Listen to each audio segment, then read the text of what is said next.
Welcome to Mind the Artist. I'm your host, Anne Dorko, and my mission is to combat anxiety with chaotic good through the Dorko TV community. This podcast helps me do that by giving you insights into the minds and stories of original songwriters while providing those creators a space to share what's important to them and talk about one of their published tracks. Today, we're talking to Theresa Croft. Theresa is an actress, singer, dancer, and lifestyle model, blessed to experience performance opportunities in several cities and stages of her life. She is passionate about spreading art into the world through various platforms.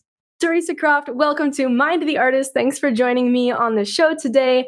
We're going to start out with a short and speedy round of icebreakers. This is just a fun way to learn a lot about you in a short amount of time. Are you ready? Yes, great. Thanks for having me. For sure.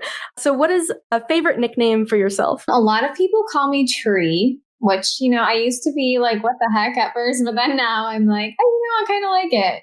So Tree, yeah. A lot of people call me Tree. Tree. Okay, I haven't heard that one yet. What's the last song you listened to that's not your own song? I have to say Cornelia Street by Taylor Swift. I am obsessed with her new album. There's a lot of controversial opinions with that, but I am really loving Taylor Swift right now. Oh, that's awesome. What is your favorite color? Lavender. Ooh. And for comfort beverages, do you prefer tea, coffee, or something else? Oh, tea. I'm a tea guru. I love matcha. Like all my friends and my sister even loves coffee. And I can't do it. I love the smell of coffee, but definitely a tea girl. Matcha is great too. Oh, yes. Would you consider yourself a morning or a night person? Morning, definitely. Nice, me too. Not many other people are morning people. Yeah. What would be your dream music collaboration? Probably doing a collab with either JoJo Leveske or Hilary Duff. I love those. Yeah.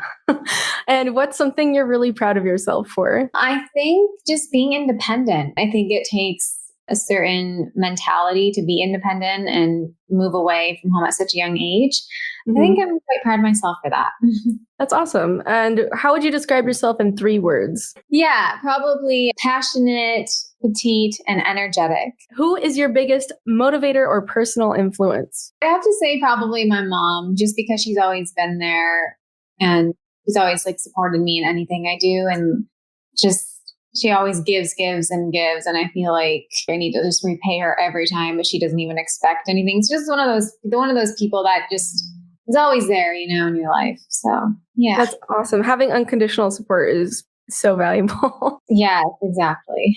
All right. So those are the rapid fire questions for you. We're going to go ahead and move into the interview proper. So anyone who's tuning in who doesn't know who you are, you don't need to define some really specific genre, but just to kind of give the listeners a little bit of information on what to expect if they listen to your music. So what kind of music do you write? If you had to choose a genre, what would it be, that kind of vibe? Well, I began writing lyrics at such a young age, and it kind of started out with a lot of piano ballads, a lot of ballads, songs about life, songs about hard times, and breaking through those hard times. And I think my heart will always be towards more pop ballads. Although recently I have been doing a lot of collaborations and a lot of more electro pop, songs. And I'm really enjoying that because it's just a difference, you know what I mean? I still love the piano ballads and the slower songs that have meaning and, more in-depth lyrics. But I'm also, I'm a dancer, so I love upbeat stuff. So it's kind of cool to mix those worlds together. So, yeah. So pop ballads. And you said you started writing lyrics at a young age? Yeah. So when I was about 10 years old, I think that's when I truly began to seriously pursue singing. Oh, and nice. So, I started recording different tracks with a musician in my town, and I made a few songs, and then I kind of took a little break when I was in high school and started, playing tennis and sports and dancing, and then got into theater, and then music was kind of just always there. And so basically when I was in drama school, I started writing again and just, I've always been singing and everything, but just not pursuing a record type of project. But as of late, I've just been putting out different singles, working with different artists, collaborating. And after that little break and getting reintroduced into that process, I think it's I just kind of was ingrained to that at such a young age that it's very important to me and it's always been important to me. But now I finally have the time to really pursue the process of, recording and meeting with different artists and creating just more music to inspire people. That's awesome. I mean, I love collaborating as well, and it's only been recently that I've had that opportunity. So I know it really just kind of opens doors and it can kind of stimulate your creativity in a new way than the music you would write on your own. So I think that's really neat that that's something you're getting into right now. Yeah. So, I mean, you said you've been writing songs since you were, what did you say, 7? Yeah. Well, I think probably when I was maybe even 4 or 5. Wow. But seriously, probably saying like, okay, I'm a singer. This is what I'm going to do. It's probably at like 11, 10. That's when I first got introduced to like. That's quite the calling since a young age. Yes. Oh, yeah. I think properly I was in a studio or an in-home studio rather at like the age of 10 or 11. So I kind of learned, okay, this is what a pop filter is. This is what I do. They just tell, I didn't know that much. I was like so young. The lady, had to say, okay, on the click, let's start. I'm like, okay. Right. But that's still really cool that you got to grow up with a lot of that kind of ingrained in you, because that means it just comes out much more naturally too. So that's awesome. Now it's, I always think I'm like, if I didn't go through that at such a young age, it's like, I would probably have a lot harder of a time now, learning it. I'm quite thankful. Yeah. That I said. Right. I was going to ask what the biggest struggle is for you when writing new songs, but it seems like it's something that's really come naturally to you over the years since, forever. Yeah. One of the struggles I find sometimes is that, it's something I used to go through a long time ago. I've kind of grown out of it, but I used to be very careful, quote unquote, with oh, what do I say? Because if I say this, they might think this.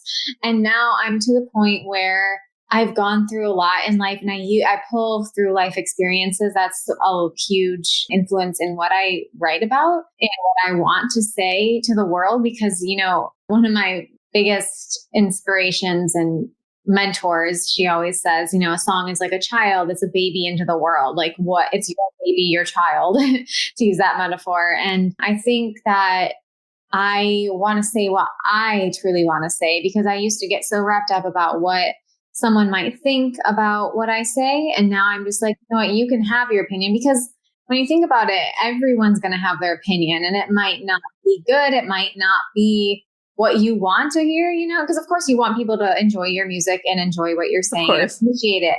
But I think it's just the part of letting go of that boundary, because it kind of holds you back as an artist, when you think that. Yeah. So, and I also think too, sometimes I do struggle with, I'm like, maybe I'm saying too much. I don't want to let that much of me show, because a lot of songwriting is personal. And oh yeah, it's like you're letting other people into your world, and then people might raise questions and you're like, I don't know if I want to go through that. But then so it's kind of finding the balance of saying what you want to say, but not oversharing, I guess. So yeah, the struggle. Do you have a specific songwriting process that you go through, or is it just they fall? What is that like? I don't know. People keep using the phrase "they fall out of your head." What do you do? It's always different for each song. If I'm writing with another collaborator, it's usually, it could be either they have a track that they want lyrics to and vocals, and then I'll take that and use that as my muse and what that track is saying to me. Because, if it's an upbeat track, I'm not going to write a slow, somber piece of lyrics. Right. So that is one way. But then if I'm just writing by myself and the main focus would be on my input, I guess I always think of it as writer number 1, writer number 2. Writer number 2, in my opinion, sometimes if they're looking for vocals, is usually the producer, the person who helps correlate that. So when I'm writing by myself, lyrics always come to me first, or a melody. Sometimes I'll just be in my car and walking on the street, and this little melody will come to me, and the words might not be what they're going to be. So it might be I might just put random words to it, and I'll record a voice memo of the melody. And so at least I have the melody. So then I can go back and say what am I feeling right now in my life? What do I want to say? And I not a general idea of lyrics that I might like with the melody that I just kind of came up with. And sometimes it happens in the middle of the night where I have to like get up and write it down. And so that happens quite often. I'll just go to the piano and plunk out some chords and be like, okay, that sounds really cool, but like you need to go to sleep. So then I'll wait till, right. So I'll wait till that is like out of my system, sleep on it, wake up. And then if I'm able to, like, I'll plug in chords, and there's a really cool app called Music Memos, actually. And I am loving that app because I can literally sing a melody and it gives me the chords of the melody. Oh. I mean, I don't know how accurate it really is, but it's sure. accurate. I mean, it gives me a general idea that, and like, it's a quicker process for me to like hear that and kind of play around with that rather than sit at the piano and try to match for like 3 hours, like what right. Yeah. So if I feel like doing that like route, if I just want to really do a simple song with piano and my voice, like that's kind of how I go. Otherwise, I will take a certain melody or an idea to one of my producer friends, colleagues, and kind of talk out like, hey, this is like an idea I had. What are your thoughts? What can you put to this? And then that's the really cool thing. That's my favorite way to do a song, actually, is because someone else might listen to like what I'm saying and be like, oh my gosh, you know what? I think this would sound amazing with that. And then it ends up sounding so cool because I would have never thought of that, And some of my best songs so far have come out through those collaborations. So it all kind of depends on what the song is, or if it's like a rush song for like a film. I recently wrote 2 songs, like an hour per song. It was like a rush call for like, oh wow. a rush call for like this new sci-fi horror movie. And it was really fun. Like I got some cool songs out of it, but it's like we were in like a pinch, and it's like that pressure of like, okay, we got to get this track down, and it has to be good, but we need to really put our thinking caps on, like what's the melody saying, what is the beat. And so it all really depends on what process I use. Makes sense.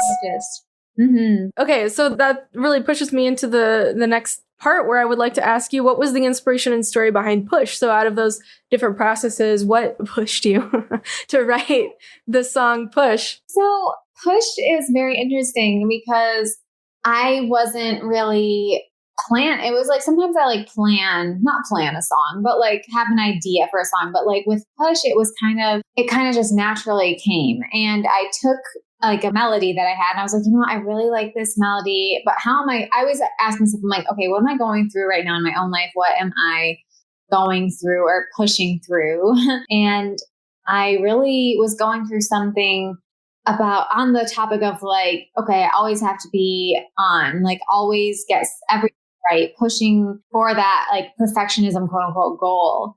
And so with that song, I kind of had this idea, and I took it to an amazing producer who I've worked with before for some other songs. And he kind of had this idea of how we could arrange the song. And so basically he kind of came up with chords on the guitar. That's how it usually starts. And then we laid down like a general idea of the track, because I already had like all of my lyric ideas in like already. So he kind of like came up with like the beat. So like I had this song like already written with the melody. So he kind of like helped enhance the melody and production of the song. So that was really cool. It was like a really quick way for that song to come out. It was like a very quick single, but I think it also has an important message with kind of an electronic feel. So I kind of wanted to reintroduce myself as an electro pop artist because I'm more gearing towards that right now. Of course, I still love like pop ballads. I love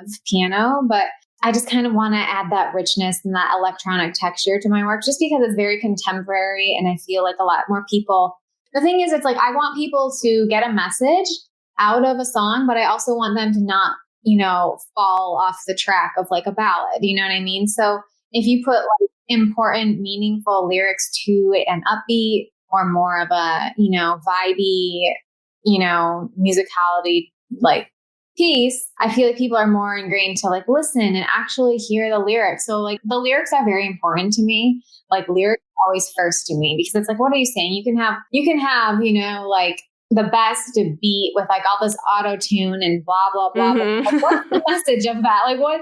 I mean, I guess if you want to dance to it, that's fine. But like, sure.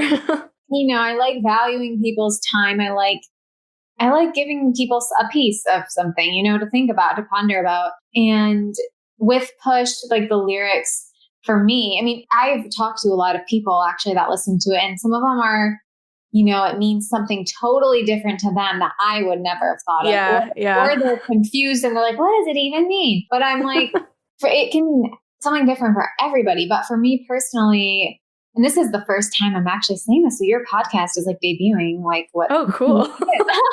Awesome. So, yeah. So for me, I mean, I kind of touched on it, but it's the idea of like, I think sometimes we as individuals can plan and goal set and, set these high expectations for ourselves. And with that, it also puts so much pressure on ourselves, and it's unnecessary pressure. And I think when you push yourself to like the limit of full capacity of like, I need to get this done, I need to do this, I need to be this, it's kind of, it's hard on ourselves. And sometimes then it's like when we expect that of ourselves, it's like that's the last thing we want to do. Like we push away all of that we know we should be doing, quote unquote, what we should, quote unquote, be doing. And I feel like you kind of have to like, really, it's like in the song, it's kind of questioning, like, who am I to be? Like, why am I putting all this pressure on myself if I'm not even pursuing what it is I'm technically, what I told myself I'm supposed to be doing, Right. It's a really hard concept to wrap around, but I feel like you understand if like you kind of listen to it a few times. Oh, definitely. And I think if the listener has had that experience, it's definitely relatable, because that was what that's what I got out of the song. Yeah, also. no, totally. Yeah. It's kind of like you set all this stuff up for yourself, but you're just like, I'm pushing it away because it's like, I really deep down don't desire to do that. You know what I mean? Right now. Yeah. It's kind of, because it makes you, I think if you like push yourself too much to do something, that's like the last thing you want to do. I think you need to be more, I think for me, at least I've been working on just being more kind to myself of like, it's okay if you don't reach that certain goal at this certain time in your life or this certain, time in the day. We each are given, for those of us, who are able, we are given 24 hours in a day, or like 12 hours a day, 12 hours to rest or whatever. But like, right. What we do with that time is like, it's important, and I'm not saying it's not important to have goals or like, right. things to do, but I'm also saying like, just be gentle with yourself and don't put that high expectation on yourself, because that's a lot of unnecessary weight that can cause like a lot of issues, down the road. Oh, definitely. I mean, that's something, as I've been a freelancer for, the last decade. And when you take on too much and you don't give yourself enough break, or you don't balance everything, balance is so important. If you don't take the breaks, if you don't take the time to, like you said, be kind to yourself, make sure you're getting what you need for yourself, then all those goals that you set are going to burn you out really fast. And I also feel like sometimes we put the reason, it's like, what's the reason behind putting that pressure on yourself? Of like, I mean, we live in this world now where, social media and like who we are online is a huge deal. And sometimes we put those goals on ourselves because we want to be seen or known as something. And I think it's like, you kind of have to take a step back and wonder, if there wasn't this like hierarchy of social media, or like the presence of having how many followers on whatever platform, it's like, how would you really live your life? You know what I mean? And it's kind of like, you want to be seen as something, but it's like, are you really that something that you want to be seen as, Definitely. I mean, I call my own like time management and personal organization system, I call it the why am I doing this system. Yeah. Because I really resonate with that message. And it's maybe why I really was getting into this song. It's, it's just so important to be asking yourself, why am I doing this to myself? Right. Yeah. And if you're rejecting a goal that you've set for yourself, to identify why that is, whether that was too much for you right now, is that really where your motivation is? I don't know. I really resonate with the message of your song. Oh, thank you. That's so nice to hear. Was there a specific line that really got the song started for you? Or is there a line that really stands out to you as kind of like the central, most important line, really carries that message? I honestly think the very first line, like, another day, another night, too much pain to bear the sight. I think that is such a strong piece. Just, I think that's kind of how it catapulted as well, just from that first bit that popped into my head, because it kind of sets up the idea of like, all right, here we go. Here's the cycle of what we're going through. Another day, another night. It's kind of like we have so much pain inside ourselves. We're pulling through something and you can't even look at it. You know, it's kind of already setting up the idea of like, you're pushing it away. You know what I mean? Yeah, definitely. And then my other question specifically about the song is, what do you hope people get from it? And I guess we've just kind of covered that, but if you had to summarize, what do you hope people get from the song? Obviously, everyone will have their own interpretation of it, but if you could really say, this is what I want people to walk away with, what would that be? I think what I'd want people to like walk away with is the fact that I think for them to look inside themselves of like, is there something that they're trying to hone up to, or is there something that they're pushing away, like inside of themselves, you know, like, what is it? I think it's a message of kind of looking deep inside yourself, like what is going on, like checking in, because oftentimes we're so distracted on like what other people are doing and what so-and-so is doing, because if they're doing this, I need to be like 100% more than them, you know, like definitely kind of leveling up. And it's also like, I think basically it's like looking deep within inside yourself and asking the question, what do I want out of life in this moment, in this time? And how am I going to get there without exhausting myself to do it, you know? Yeah. So, yeah.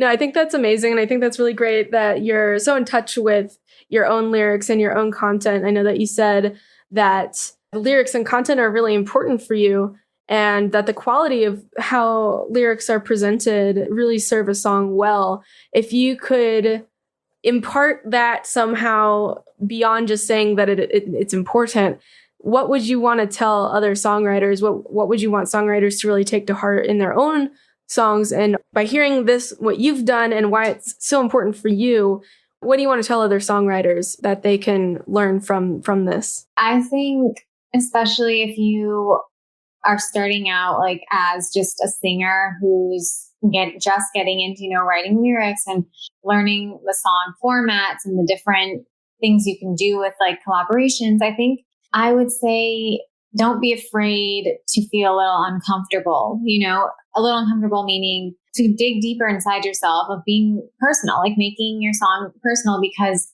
you never know. Like, I know it's scary to like, you know, put yourself out there sometimes. And I used to generalize my songs a lot, you know, but I think being personable and vulnerable in certain aspects to an extent can really serve a song well, because if someone's listening to your song and they hear that you're going through that, or this person is going through that, you know, it gives them hope, or there may be an idea to do something within their own life to maybe it can help somebody. It can communicate to them that, you know, all will pass if it's, you know, going through like a suffer moment, or if it's, you know, to bring someone's mood up, you know what I mean? So I think being a little personable and vulnerable within your lyrics or your melody or the feel of the song is super important, because you never know how that will affect somebody who's listening. Yeah, I totally agree. That's my approach. I mean, everybody kind of ends up with their own philosophy, but I really agree that the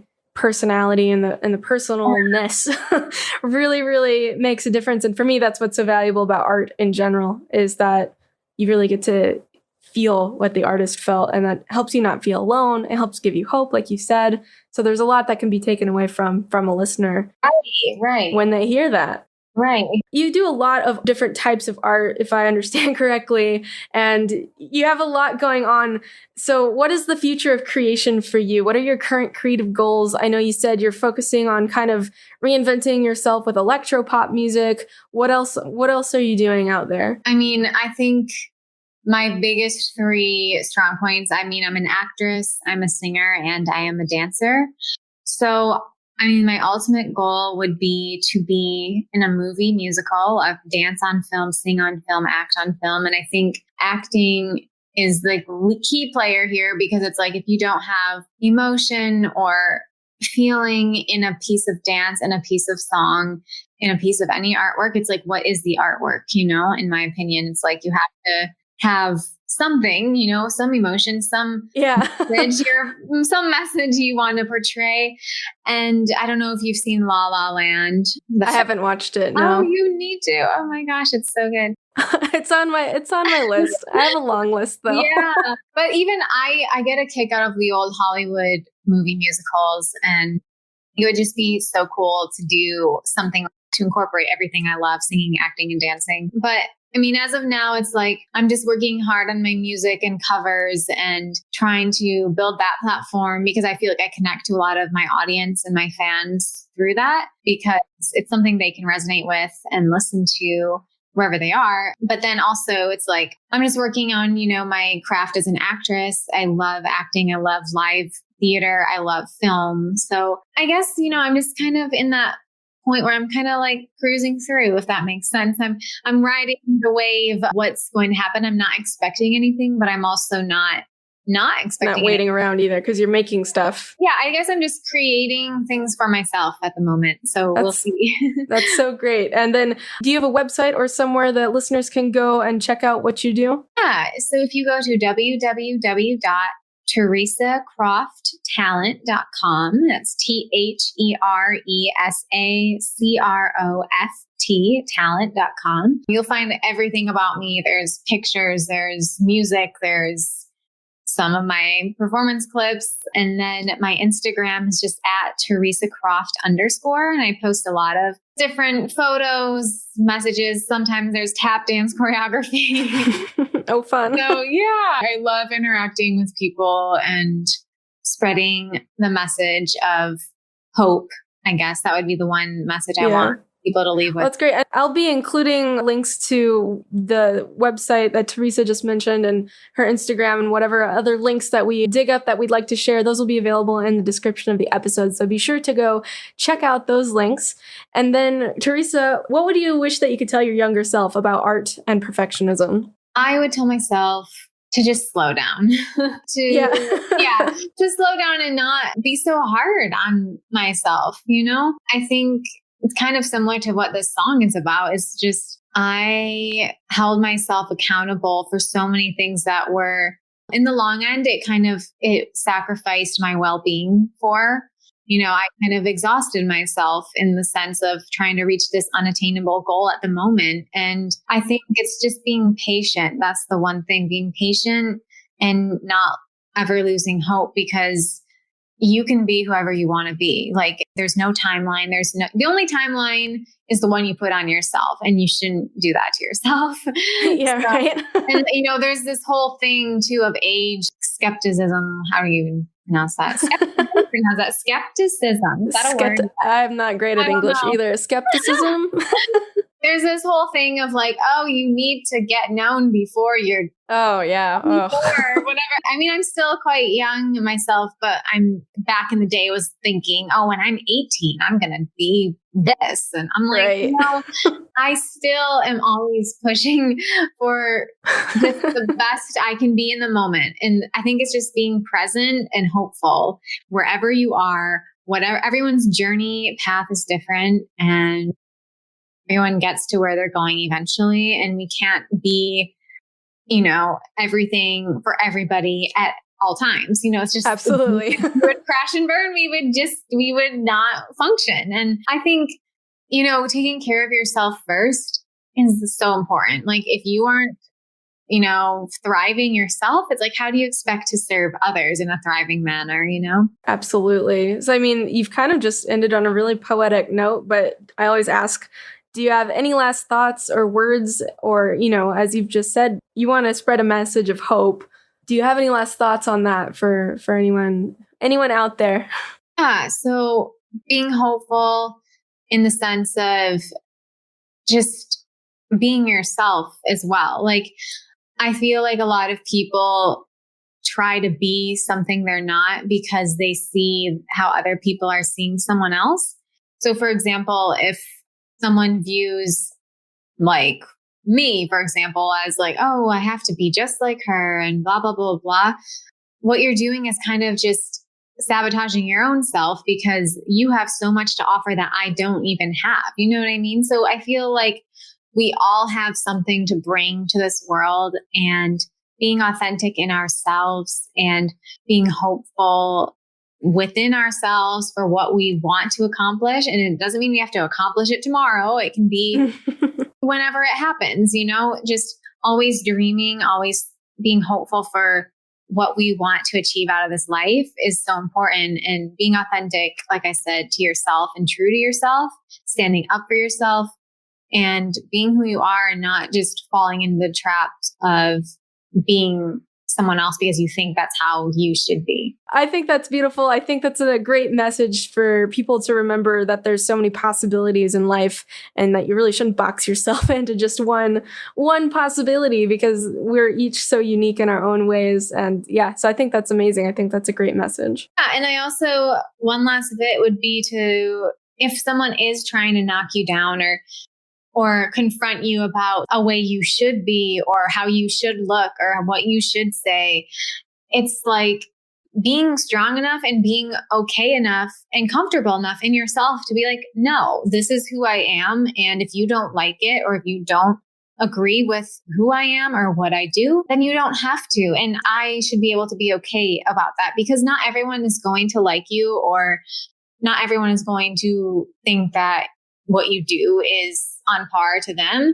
But if you believe in yourself, that's all that matters. If you can touch one person in the world with a positive message, that is amazing, because I think the power of communication authentically is so powerful. And, you know, people will try to bring you down, but you need to be strong enough in yourself that it shouldn't affect you, because I don't know. You should believe in yourself because you're important, basically. I love it. Thank you so much for joining me today on Mind the Artist. This was really great to have you on and to hear just more about your music and what inspired you to write Push. And yeah, thank you so much. Thank you for having me. But I push away all the time I had today. My feelings are gone. I don't know what is wrong. Why can't I say? Why push it away? You were just listening to Push by Theresa Croft. I encourage you to go to Spotify and listen to the full track. You can find a link to the song and all of Theresa's links in the episode description on mindtheartist.com. Thank you so much for tuning into this episode. Once again, I am your host, Anne Dorko, and you can learn more about my chaotic good projects at dorko.tv.